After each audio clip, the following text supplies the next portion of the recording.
Hello and good afternoon. As no one of you have joined till now, so we thought to record a class so that you can hear it later on. Okay.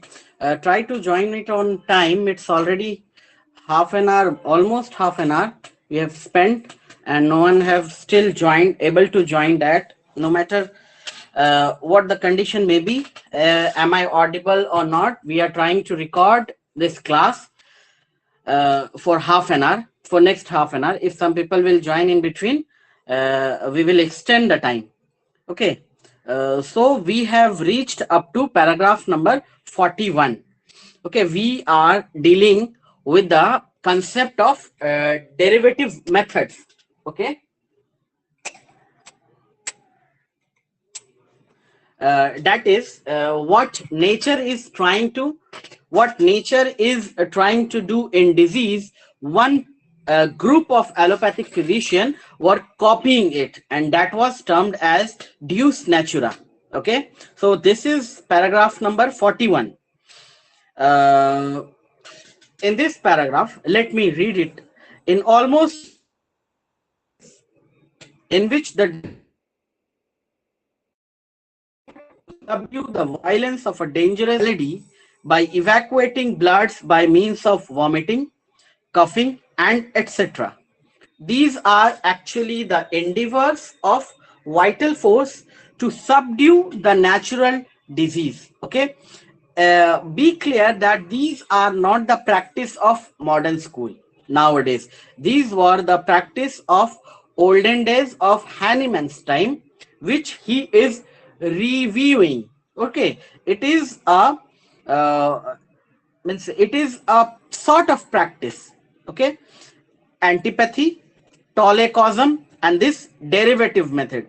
If there is diarrhea which is relieving the patient, so you should produce diarrhea. If there is perspiration which is relieving the patient, then you should produce the perspiration, knowing not that these were the endeavor of the vital force to give relief. Okay, so the old school physician deus natura, that means imitating the nature, copying the nature, made haste to assist the supposed salutary efforts of nature and performed a copious venesection, which was invariably productive of injurious consequences and palpable weakening of the body. We know that vital force is acting on, not acting on reflection.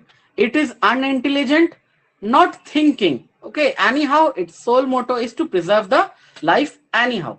In paragraph number 42, in cases of frequently occurring chronic nausea, he produced, with the few view of furthering the intentions of nature, copious evacuation of the stomach by means of powerful emetics.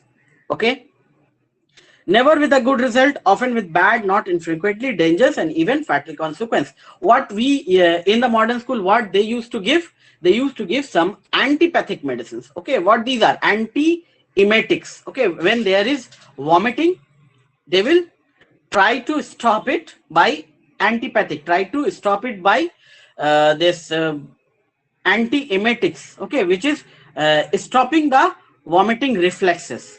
Okay, so in olden school this was also practiced that some antiemetic should be given, and this was also that if the nature is endeavoring to vomit out things, they will produce vomiting by giving things. Okay, so number 43, the vital force, in order to relieve the internal malady, sometimes produces indolent enlargement of external glands, and it thinks to forward the intentions of nature in his assumed character of a servant, when by the use of all sort of heating embrocations of external applications, okay, and plaster, he causes them to inflame, so that when the abscess is ripe, he may incise it and let out the bad morphic matter. Experience has shown that hundreds of times that lasting evil almost invariably result from such a plan.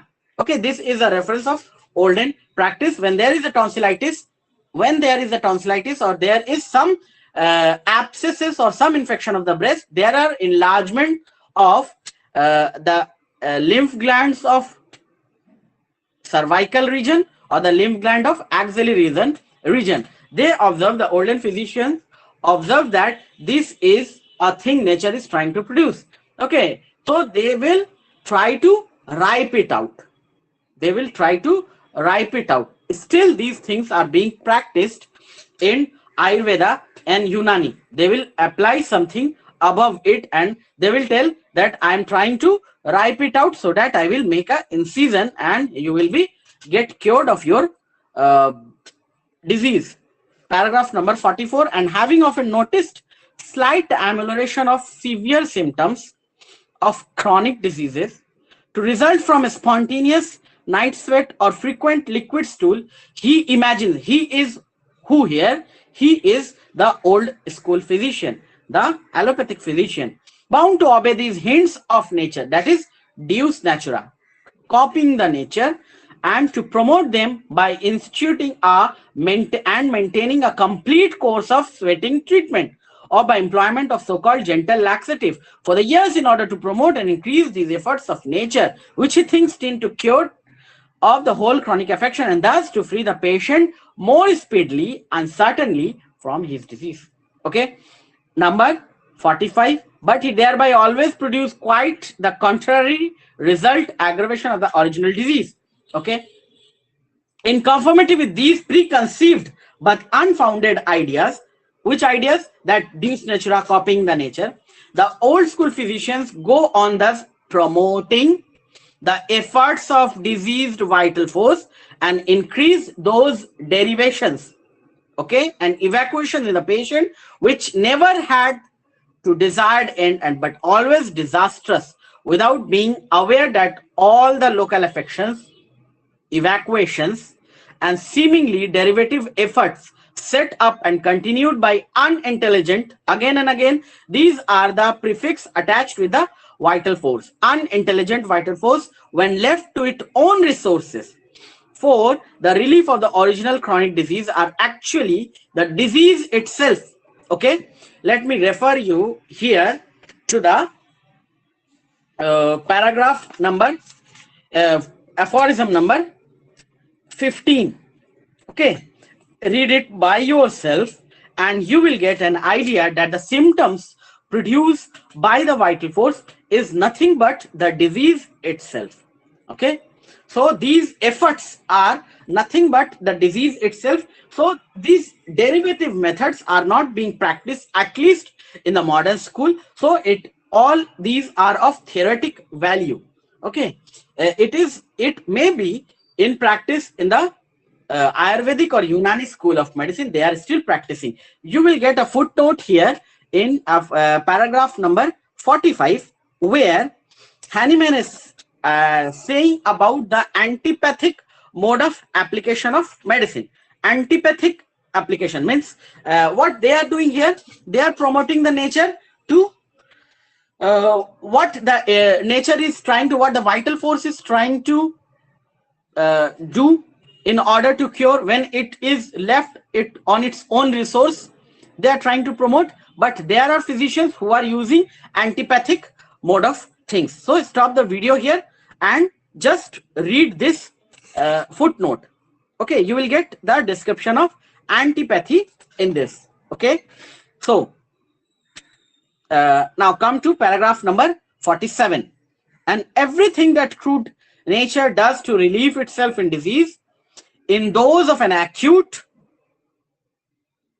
but especially those of chronic kind, is extremely imperfect, and even actual disease, it may easily be conceived that the promotion of artificial means of this imperfection and disease must do still no harm. At least it cannot improve the effort of nature for its own relief, even in acute disease, because medical art it not conditioned to follow the hidden path by which the vital force affects its crisis, but attempts to produce them from without by violent means, which are still less beneficial than what the instinctive vital force left to its own resources does, but on the other hand are more perturbing and debilitating. For even incomplete amelioration, mark this word, incomplete amelioration resulting from the natural derivation and crisis cannot be obtained in a similar manner by allopathy.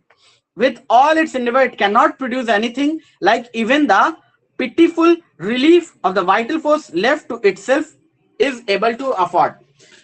Now, in acute diseases, these means of vital force sometime to relieve the individual, okay, is helpful. In some acute diseases, these are helpful. But what condition you are producing by your medicines are of least helpful. Next paragraph is more explainable to that. 48, where you will get the chronic headache. Sometime this will happen that vital force is trying to relieve the headache by the bleeding from the nostril. Vital force is trying to okay, this is a common phenomena you will get in hypertension when vital force is strong. Okay, when the vital force is strong, vitality is strong, you will get it in paragraph number 50. Okay, open paragraph number 50 and underline this line. Vital force which of itself can only act according to the physical constitution of our organism. Okay, vital force which of itself can only act according to the physical constitution of the organism. Okay, if the constitution is strong, the vital force is strong, it will act differently in something, in some condition. That if the blood pressure has been raised of the body, what can happen to lower down the vital to lower down this blood pressure? Vital force will try to bleed. Okay, this bleeding may be in the cortex of the brain. Okay, and this bleeding may be from the nostril. Okay, if the bleeding is from the nostril, it is one of the indication the vitality is strong and preventing the internal destruction it can do by bleeding inside. Okay, sometime vital force in try to relieve the portal congestion, what it will do? In trying to relieve the portal congestion, what it will do? It can form the hemorrhoids and it can form the varices. Which is more dangerous, hemorrhoid or varices? Varices in the esophagus is more dangerous. If this happens, in order to relieve the this portal congestion, portal hypertension, what it ultimately will do? Portal hypertension may lead to this hepatic disorders. Okay, it may lead to hepatic failure. So this, to relieve this portal congestion, portal hypertension, what this vital force can do? It has varices, esophageal varices, try to bleed up there, or it may send it down to the as hemorrhoids, try to bleed outside of that.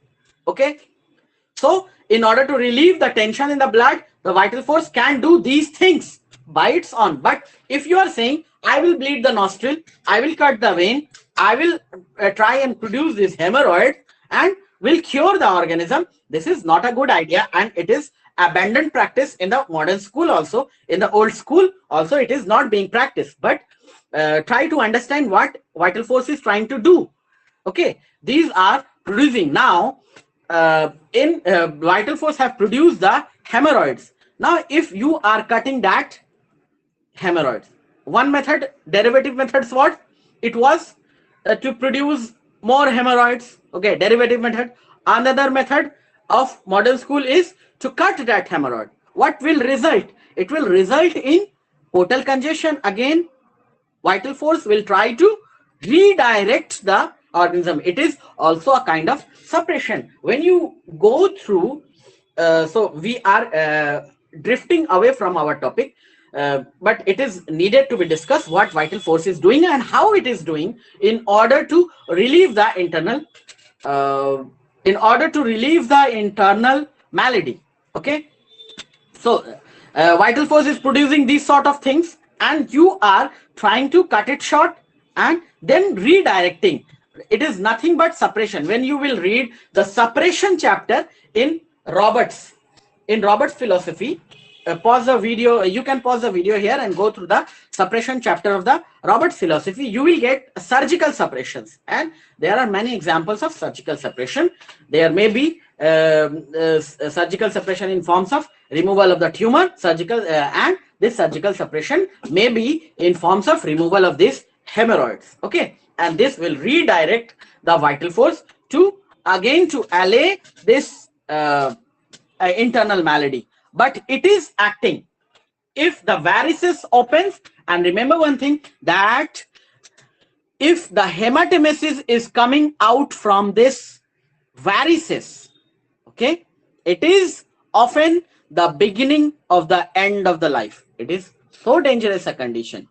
The esophageal varices, when start bleeding, it is the beginning of the end of the life. It is very difficult to control even with a surgical measures. Surgical measures are immediately needed. Okay, go and read in your surgery book esophageal varices and its treatment. They will clearly tell it is the beginning of the end of the life. Okay, beginning of the end of the life. That means vital force is trying to decongest the portal hypertension, relieve the portal hypertension by bleeding upward, esophageal varices, or by bleeding downward. Bleeding downward means the vital force is strong, vitality is strong, it is producing these symptoms which is not affecting the organism to death, but these esophageal varices will lead patient to death. So this is the things vital force used to do. So that again, vital force may bleed to relieve the systemic hypertension. Vital force may bleed in the head, in the cortex, or may bleed through the nostril. Okay, I have seen one case where sublingual hematoma was there, under the tongue hematoma was there, and the increased patient was under my treatment for so long for hypertension only. So all of a sudden one day patient developed this sublingual hypertension, sublingual hematoma, and I deduce that this is due to that increased pressure. Okay, and vitality was strong, so that it prevent the bleeding in the cortex, and the sublingual hematoma resulted. You won't get any in the text referring that sublingual hematoma may be due to hypertension. Okay, but it was my deduction from this that the vitality was strong and the sublingual hematoma was there, and I got afraid that it may bleed in the, if it was in bleeding in the cortex, the all blame will come to the homeopathy and homeopathic physician. Okay, but time to time you have to check out these things, that whether your medicines are making your patient stronger or your medicines are making your patient weaker, vitality weaker. Often the suppressive homeopathic medicine will lead your patient to weaker vitality. Okay, towards weaker vitality. Okay, I remember one case that was a mistake for me, that one patient was under my treatment for CRF, okay, chronic renal failure, and patient was responding well to our medicines. Okay, creatinine was getting low and low. That was a patient when all of a sudden one fine day he developed anxiety. Okay, anxiety of death and all those symptoms of aconite. He developed these anxieties, and the history was of fright from a dream. Okay, he was got afraid with a horror dream and developed this anxiety and death. Okay, it was a case of my early practice, and I prescribed aconite 1 mg. Okay, and the choice of the potency was not good. Okay, in these cases you should not go for aconite 1 mg. But what aconite 1 mg does, instead of sending patient to the Kent's first observation, aconite 1 mg does the suppression. I discussed this with one of our teacher, revered teacher. I have learned lot from him. I discussed the case. and all of a sudden patient started to develop the delirium of chronic renal failure and high level of sodium and potassium. High level of sodium and potassium will cause delirium in CRF patient. Whenever in CRF patient you got chronic renal failure cases, whenever you are getting delirium, you mean you will be sure of that there is increased level of sodium and potassium. Okay, mainly hypernatremia is the thing which is producing the delirium, and all of a sudden I started to get delirium in that patient. And when I discussed that patient with one of my teacher, he told to me disease ke আর ভিতরে পাঠিয়ে দিয়েছো by your suppressive potency. Okay, you should not have given that potency. So that was not the Kent's first observation, but that was the weaker.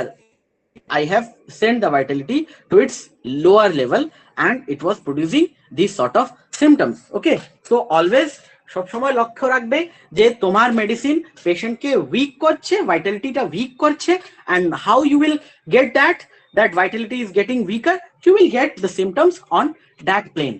If you are getting the symptoms in deeper plane, always remember, if you are getting the symptoms on the physical plane, the vitality is stronger. If you are getting the symptoms in inner plane, the vitality is slowly and gradually declining. Okay, you will get this concept in Vitholkas, the science of homeopathy. Okay, in Vitholkas science of homeopathy, there are levels of health, and accordingly the symptoms and levels of physical levels are divided. If you are getting the symptoms on the outer level of the organism, that means the vitality is stronger. And after your suppressive treatment, you are giving some suppressive medicines, like don't think that the suppressive medicines are always in allopathy. We have also suppressive medicines. These Arelia racemosa for allergic rhinitis. What it is doing? It is suppressing the allergic rhinitis, and after prolonged use, you will get that these patients are giving symptoms on the internal plane. So vitality is getting lesser and lesser, weaker and weaker. Okay, so paragraph number 48. It has been attempted to produce by means of sacrificing instrument a bleeding at the nose in imitation of that sometimes occurring naturally in order to mitigate. For example, the attacks of chronic headache. By this means a large quantity of blood could be made to flow from the nostrils and weaken the patient, but relief afforded was either nil or much less than. This was the older practice. Leave it. 49. A so-called critical perspiration. Again, this same thing. Leave it. Now, paragraph number. We have already this paragraph number 50. We have already underlined this. Vital force, which of itself can only act according to physical constitution of our organism. Okay, paragraph number 50. We have underlined this and we have discussed this in detail. Okay, now we will read it.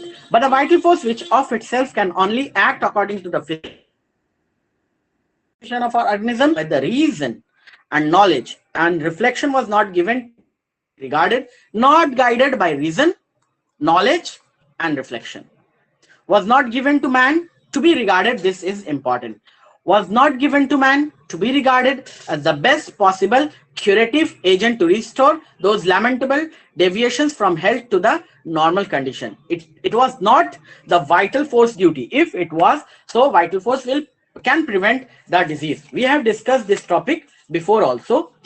We have discussed this topic that the vital force has not been given man to cure, to restore the health. Okay,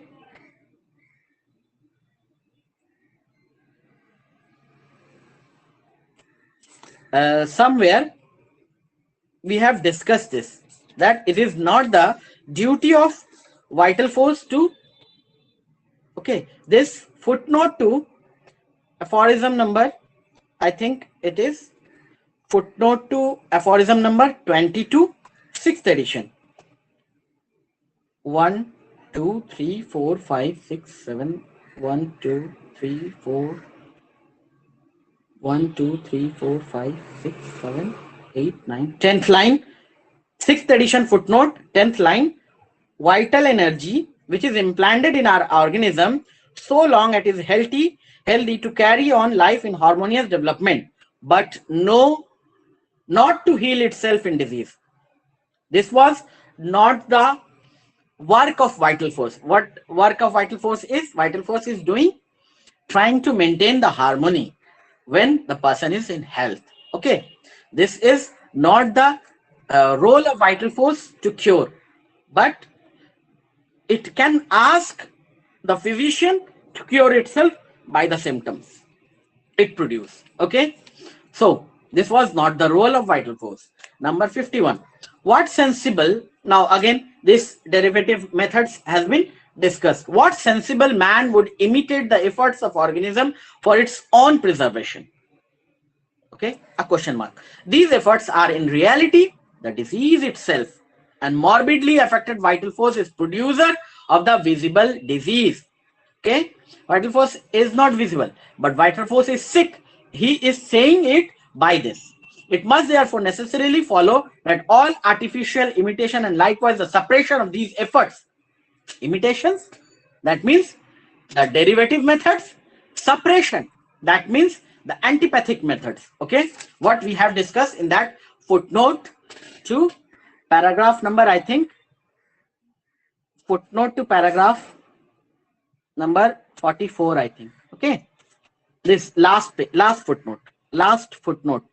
Okay, stop the video here and read the footnote again. So here, neither by imitation nor by suppression of those cry of the vital force. Vital force is crying for help by producing those symptoms. It must therefore necessarily follow that all artificial imitation, likewise the suppression of these efforts, must either increase the disease or render it dangerous by their suppression. And both of these allopathy does both of this, derivative and antipathy. Okay, these are the pernicious operation which alleged to be healing art, the rational healing art, exclamation mark. No, that execute power innate in the human being, designed to direct in the most perfect manner the operation of life while it is in health. Okay, while it is in health, not while it is in disease. When in disease, it will try to produce symptoms. They may relieve. These are there is an article later I will share where is saying that respect the symptom. Respect the symptom, don't suppress it. Okay, we will share it. Okay, when I will find it, I will share it with you. I have written it years ago, a few years ago in my MD, during my MD in MD PG. When you are doing PGT, you have to make lot of assignments. Okay, one of my assignment was about respecting the symptoms. Okay, and these symptoms are nothing but the cry of the nature, and these symptoms are nothing but cry of the nature to elevate the internal disease. Okay, I will share this article if I got somewhere in some digital folders. Equally present in all parts of the organism. Underline this. You have been often asked where the vital force is. This is your answer. It is equally present in every part of the organism. Okay, in the fibers of sensibility as well as in those of irritability. Okay, the unwearing spring of all normal natural functions of the body. Okay, from these natural and normal functions are going on. Okay, and this is the vital force which is producing the symptoms, the disease also. Okay, natural functions, but these cannot cure those disease. It is producer of those disease. How can it cure? Was not created for the purpose of affording itself aid in disease. Okay, not for the purpose of exercising a healing art of worthy imitation. No, the true healing art is that reflective work, the attribute of higher powers of human intellect, unfettered judgment, and reason of selecting and determining on principles in order to effect an alteration in the instinctive, irrational, unintelligent, but automatic energetic vital force. When it has been diverted by disease into abnormal action by means of similar affection, by a homeopathically chosen remedy. What this paragraph is dealing with it now, stop and think. I hope you got the answer. This is dealing with the modus operandi.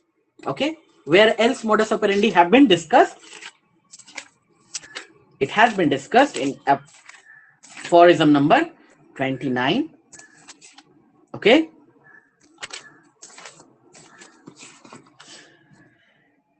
aphorism number 45, aphorism number 148, and aphorism number 282. Okay, underline this. We have seen this also in introduction, some footnote. They are also dealing with this modus operandi. Okay, and this modus operandi in aphorism number 28, Hahnemann already have told that don't attach much means we don't attach much credibility to this explanation, but this is the most probable explanation how the cure takes place. Okay, so this is in margins you can write here paragraph aphorism number 29, aphorism number 45, aphorism number 148, aphorism number 282, if I remember correctly. Match it. Okay, go and match it. If pause the video and go and match it there. Okay, so this is dealing with the modus operandi, and now underline means just put a dash at the end of this paragraph. This end the chapter number 5, and last paragraph, next two paragraph is dealing with the again 3 chapters are there in this derivative method. 2 chapters we have completed. Last 2 paragraphs are the last chapter of this this derivative methods. Okay, we will read that also.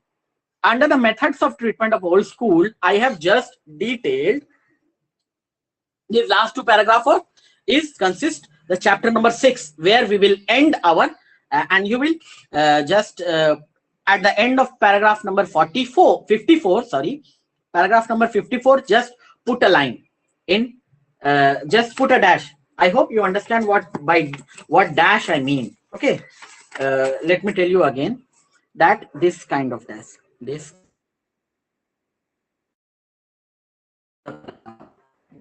okay, chapter 6, okay, like this kind of dash and write it. Chapter 6 ends here. Okay, this is the original this was the original mode of division in the Organon of Hahnemann. Okay, doesn't have omitted this, so there is more difficulty in reading Organon of medicine. So we are dealing with the last 2 paragraphs. And then the methods of treatment of the old school, I have just detailed.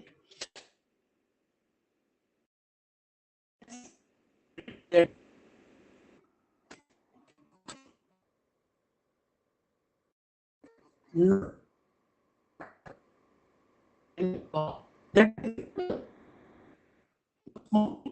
the negative sign, that means a patient got rid of their disease. What does this mean? This means it is explained further. Hahnemann is telling that they are getting rid of their disease by these old. This can happen.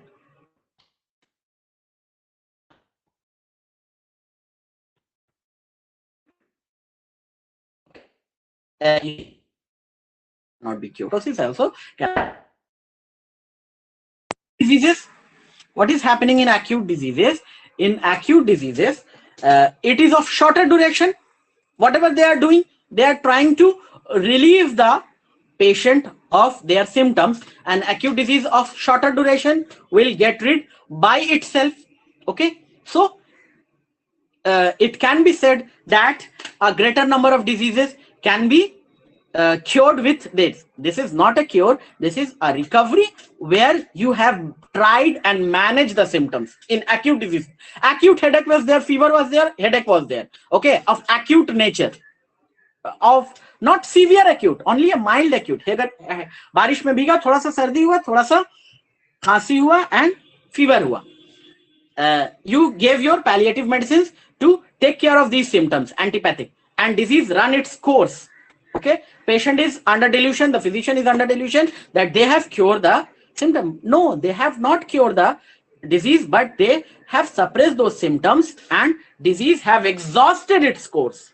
Okay, so this happens in acute disease, and you cannot deny in modern school antibiotics, what antibiotics are doing in modern school. This is something these antibiotics are something for them Ramban like things. Okay, they are treating each and every fever with antibiotics. Surprisingly, they are giving antibiotics and the patient, the fever has gone. What they are doing with these antibiotics? Okay, every now and then, whether they are needing antibiotics or not, every now and then they are prescribing, and you cannot deny the utility of those antibiotics, what they are doing.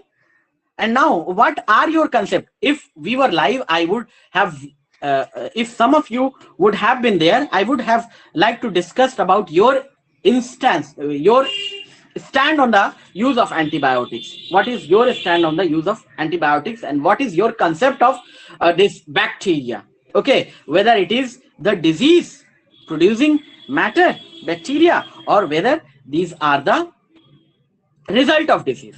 Okay, so you are not live, so we cannot discuss these things. We will later on we will discuss. But what these antibiotics are doing, these are doing reducing the bacterial load, killing the bacteria, reducing the bacterial load, and relieving the organism of those symptoms. Okay, relieving the organism of those bacterial load. Okay, you will if you have some idea, or you can read some methods of action of antibiotics, you will get these things in their pharmacology books. Okay, what these antibiotics are doing, clear? And there are certain methods. These antibiotics are acting by these antibiotics are acting by killing bacteria, or they are producing a hole in their capsule. Lots of things are there in their pharmacology, and interestingly you can correlate. Okay, so, and these are antibiotics are not free from side effects. You cannot everything they got, they tell that this is non plus ultra. Okay, antibiotics need to be discussed in detail. If we get some time in the future, we will discuss that how antibiotic abuse of antibiotic are rendering our organism more complex and more complex. Okay, this abuse of antibiotic, what this every now and then, every from quack to a qualified physician is prescribing the second generation of there are generations of antibiotic, and they are prescribing third generation, second generation of Toximo. What is Toximo? They should not be prescribed in normal fever. Okay, and they are prescribing for normal fever also. It is being prescribed for pneumonia or for this typhoid fever basically. Okay, and they are prescribing. What are the first generation of antibiotic? What are the second generation of antibiotic? And how to means differentiate, individualize between. One of my allopathic friends is very good allopathic practitioner, and he used to differentiate antibiotics depending upon the organism that might have been affected. He has very sound knowledge of pathology and very sound knowledge of pharmacology, and he used to differentiate that. He used to tell me time to time that these symptoms are because of these sort of gram-negative bacteria, and these antibiotics should not be used, as because these antibiotics are useless in those gram-negative bacteria. Okay, so it needs to I told him about my concept of individualization, that what you are doing is nothing but individualizing your antibiotics according to the organisms affecting. Okay, and you have very sound knowledge of pathology, by which you are able to differentiate that these symptoms cannot be produced by these gram-negative gram-positive bacteria, so the bacteria must be this and that. You are identifying bacteria by the symptoms. Okay, so and someday you will be able to appreciate our concept. And he used to say, no, this I appreciate your concept of individualization, but I am doing this. Okay, so these are the things you will happen. It will happen with you when you are interacting with your professional brethren. Okay, don't try to make them anti to your pathy. But one of my friend who is Ayurvedic physician, whenever he meet some of allopathic physician, he used to curse them. Okay, like traditional homeopath, we used to curse them. Allopathic physician, we are calling them our nearest enemy who is practicing nearby. Okay, that should not be the thing. Next, after this paragraph, acute diseases of a not very dangerous kind were okay. From here again I'm reading. Under methods of treatment of the old school I have just detailed, no smaller number of patients certainly got rid of their disease, but not of those of a chronic character. Only such as were acute and unattended with danger, and even these they were only freed from by such circuitous and tedious ways, and often so incompletely. Okay, freed from disease, cured of disease by allopathic school.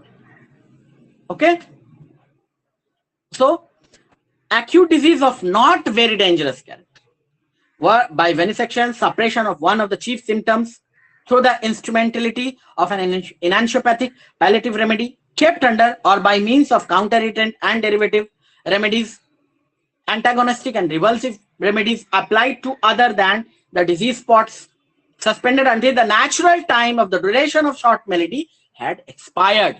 Underline this. This is what the things we were trying to tell you. We were trying to discuss. Underline this thing. Until the natural time, what you are doing? You are trying to keep the patient at abeyance with those suppressing the chief complaint of the patient until the natural disease is cured, exhaust its duration. Okay.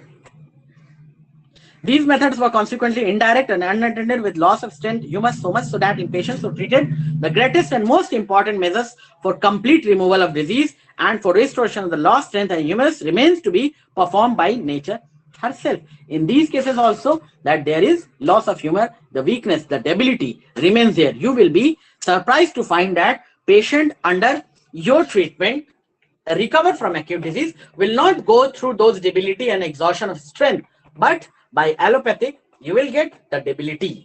Okay, you will get the weakness. And in natural also, if the disease is completing in an is natural course, you will get same kind of debility. These methods were consequently indirect and unattended and attended with loss of strength and humus, so much so that in patients who treated, great and most important measures of the complete removal of the disease and for the restoration of the lost strength, humus remained to be performed by nature herself, by the life-preserving power which besides the removal of the natural acute disease, okay, had also to combat the effect of improper treatment. Now, if the disease were left to cure by itself, there were no need to combat the bad effect of the treatment, allopathic treatment. But if you are treating with your allopathic medicines, then one thing add on, that is the artificial or side effect of the medicines you have prescribed. Okay, there are many side effects of antibiotics, and they one of which is diarrhea. Okay, why this diarrhea happens? Because it kills not only the bacteria, bad bacteria, but also the good bacteria, the commensal flora of the intestine. Okay, so it produces diarrhea. Antibiotic. Patient will tell that, doctor, I am suffering from diarrhea after antibiotic. What is the remedy for this? Nothing but probiotics. Yogurt. Ask the patient to take yogurts or probiotics, some probiotics. Okay, it will help the patient to regrow the commensal flora. Okay, many other side effect. One of the side effect I have discussed about ototoxicity of some antibiotic. Ototoxicity, that means it's in the air or some air problem will develop after certain kind of antibiotics. One of such we have discussed is ofloxacin. Okay, I don't know how far my sound are being recorded because I am not getting the live means feedback.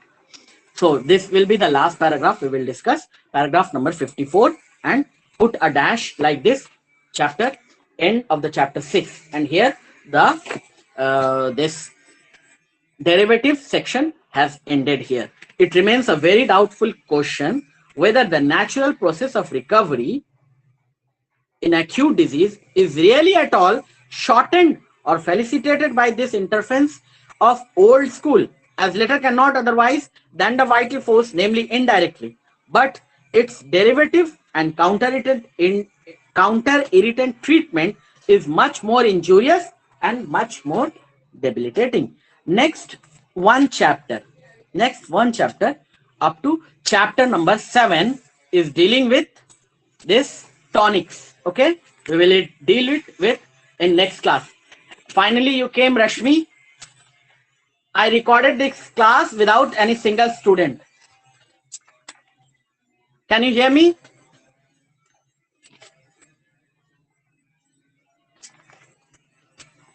One Sir, student. sorry, sir. Okay, I have recorded it. You can go through it. Okay, but I don't know about Okay, the sir. sound quality because I was not getting the live feedback. One Akansha, I think, came and went back.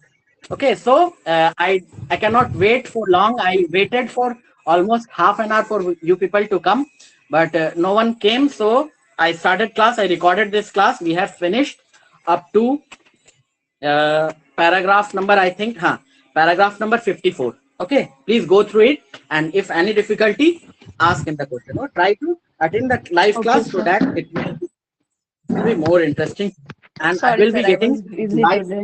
Okay, okay. There's no need to say sorry. There are 17 students, all were absent.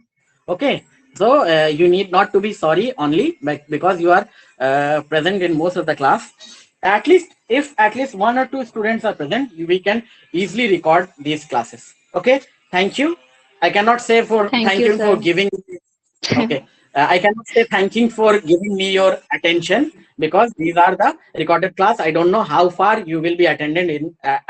Mean how far you will be in attention. Okay, thank you. Thank you, sir.